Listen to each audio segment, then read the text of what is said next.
So okay, usuyakholwa, but ekukholweni kwakho akuvuki kuwena enhlizweni ukuthi uyeke izono. Ngamanye amazwi, abazalwane abaningi abakhona emhlabeni bahlezi beyikhuluma lento yokuthi fanele sirepent. Ngalokho phendukani niguquke ukuba uhlangulwe izono zenu. Fanele njalo sihlambulule. But when uyakholwa, but kunzima kuwena ukuthi uyeke lezi zono lezo zenzayo. Right? So ke ukukholwa ke comes with into, not a price, but it comes with dedication. It comes with ukuyikhandla ngokukholwa. And lento leni ngabukeka ilight but endlela ebaluleke ngayo. Ukukholwa noma ukuhlala noNkulunkulu, it enables ukuthi uNkulunkulu akhulume nawe. Shothi uNkulunkulu not only wena usuyamkholwa but wena usuyamlangazelela. Usulangazelela intando yakhe. Njengoba ulangazela intando yaNkulunkulu, do you think intando yaNkulunkulu ukuthi wena uqhubeke wenza izono uqhubeke ungayiyeki impilo yakho? Do you think ukuthi that is intando kaNkulunkulu? Because that is not intando kaNkulunkulu. So intando yaNkulunkulu yini ke? Intando yaNkulunkulu ukuthi wena ugezeke. Intando yaNkulunkulu ukuthi wena usondele ebungcweleni. Hayi ukuthi wena ube ngcwele 100% ube pure. Because you can never be 100% pure, but it is ukuthi uhambe uye towards purity. Because uyazi, if you are falling from a building, ukuthi you are falling from a building towards your death, ukuthi your last memory will be falling from a building, but the moment you want the contact, instant death. Shothi ngamanye amazwi, you don't experience ukuwa phansi noma ukufika phansi, impact you don't experience. The moment ushayeka phansi uyafa. Ngamanye amazwi, ukuya towards ubungcwele is kufana nento kanjalo. Noma ngabe uyi-horrible example but ngifuna ube nami.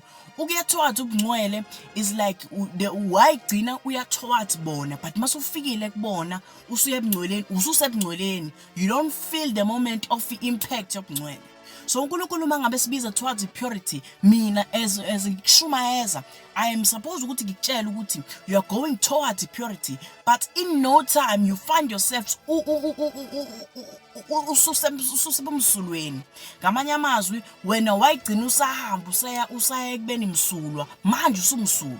That is ukholwa. Ikholwa is not about la uyakhona, but it is about the process, it is about the journey, it is about i-ambition yakho ukuthi wena uyafuna uyalangazelela uNkulunkulu. Musu ukuthi ngoba nakho usune title ebhaliwe ukuthi uyakholwa. Uthi manje ngoba nakho usekhona i-title ebhaliwe lapha ukuthi uyakholwa, shothi usu-saved, noma shothi usu-right, shothi noma mhlawumbe usangaphuza ngama-holiday, shothi noma mhlawumbe usangalala naloyana because impilo sho ukuthi usangenza lezi zono lezi zi-part time, usangaphinda ungene ezonweni part time, uphume ezonweni, usangaphinde futhi ucele uxolo uNkulunkulu kuzoba right vele. But that is not in it ukuya towards ukholwa. Angisho ukuthi iba perfect.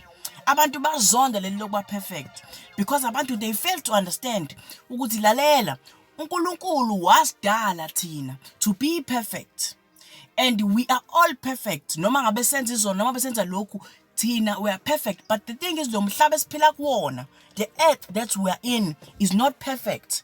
And omunye umuntu ngabuza ukuthi uNkulunkulu wawudala nje nomhlaba lo. So uNkulunkulu nje bawudala nomhlaba, why lo mhlaba ungekho perfect? Kanti mina ngithe thina we were made perfect. Senza thina ukuthi sibe perfect. Ngamanye amazwi, umhlaba wedalela ukuthi ubuswe yithina. Awudalelanga ukuthi ube perfect for thina. But thina abantu sadalwa ukuthi sibe perfect. Kanjani? Ayikho izinto kodwa sadalwa ukuthi sibe perfect. Uthi uNkulunkulu ezweni lakhe sadalwa ngomfanekiso wakhe. That is our perfection. Ila khona siba khona perfect. So uma umuntu ethi nobody is perfect, ekutshela wena fanele umbambe lokho ukuthi lento ayishoyo is against izwi laNkulunkulu, because sonke si perfect nxa sonke sadalwa ngomfanekiso woNkulunkulu perfect. Ngamanye amazwi, noma yini ongayenza ngesandla sakho ayishift perfection. Ngamanye amazwi, uJesu Kristu mangabe efa, wonke umuntu ombonayo emhlabeni nowenza isono, akekho umuntu emhlabeni onesono. But ithini izwi lenkosi lithi uJesu Kristu uphethe lezayikhiye leziya. Lezayikhiye zisho ukuthini? Lezayikhiye leziya zisho ukuthi akekho umuntu emhlabeni onesono, kodwa ukuthi wena you choose ukuthi ureject uJesu Kristu, iyona lento ekubeka ube senkingeni noNkulunkulu. Ngamanye amazwi, sonke emhlabeni, everyone you can see, ngisho nomuntu ophethe inkemba obulalayo akasona isoni, ngenxa uJesu Kristu wayivela zonke izono. Kodwa yini lento ayenzayo? Uya against uNkulunkulu, urejecta uNkulunkulu. Wenza lento mina ngitshela ngayo ukuthi mangabe sesemngcweleni we should go towards uNkulunkulu. Kufanele sibe kwi-process yokulandela ubungcwele, not ukuba kwi-process yokubalekela ubungcwele mase senza izono part time. I'm not calling people ukuthi babe perfect noma bayiphakamise. I'm not calling people ukuthi babe nohobholo noma babe nokuzenza ngcono. I'm calling people ukuthi babuyise leyanto yokuthi siye towards ukukholwa, singasayi towards izinto zomhlaba, singasayi towards izinto eziphansi, izinto ezizophela, singasayi towards izono. I'm not motivating wena ukuthi uyibone ngcono kunabanye, motivating wena ukuthi uyibone ukuthi uyisoni. Njengoba uyisoni, you have to change. You have to follow uNkulunkulu. Shukuthi noma ngabe ngitshela ukuthi you can never reach leya moment leyana, but uhambo lwami nolakho alifani. Mina ngeke ngize ngibe msulwa 100%. Mhlambe wena ngelinye ilanga uyobushumayeza abantu, uNkulunkulu esekubonile inhliziyo yakho ukuthi iya towards yena.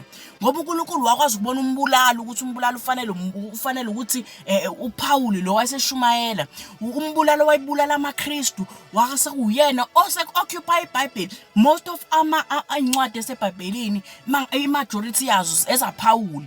Umuntu wayibulala amaKristu uyena oseshumayela ngamaKristu, because it is never about ilokhuzana. It is never about reaching your destination of your holiness, but it is the side of journeying with God. Mangabulala namsi, iuhambo noNkulunkulu. It is the process. It is the moment la khona uya towards uNkulunkulu. Angazi namhlanje ngathi ngakhuluma naleyo nto ukuthi let us have abantu abaya towards uNkulunkulu. We are sick of abantu aba-counter uNkulunkulu mase bemaphambi kwabantu bethi thina sikho ngcono. No, now sengikhuluma nabantu abaya towards uNkulunkulu, abaya towards umbuso kaNkulunkulu. Ikona lokho engisho ngegama likaJesu. Amen.